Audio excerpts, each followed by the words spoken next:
రావటం జరిగింది. ఆయన ఈ లోకానికి వచ్చి పాపములో మునిగిపోయిన ప్రతి ఒక్కరిని విడిపించిన నిమిత్తమై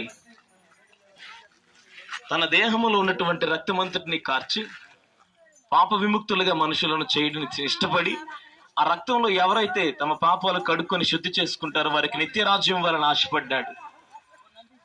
నిరాశలో ఉన్న వారికి ఆయనే చేయూతగా నిలబడ్డాడు.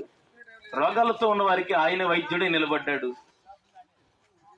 సత్యాన్వేషణ చేస్తూ సత్యాన్ని తెలుసుకోవాలని ఎన్నో రకాలుగా మనుషులు ప్రయాసపడుతున్న ఆ దినాల్లో మూర్ఖత్వానికి అడ్డుకట్ట వేశాడు యేసుప్రభు వారు. ఎన్నో గొప్ప అద్భుతమైన మహత్కార్యాలు చేశాడు. ఆ ప్రభువు చెప్తున్న మాట, ఆయన రక్తంలో పాపాలు కడుక్కొని తమ జీవితమును సరిచేసుకొని ఆయన చేతులు పెట్టగలిగితే నిశ్చయముగా దేవుడు ఆశీర్వదించగలడు, నిత్యరాజ్యానికి వారసులుగా చేయ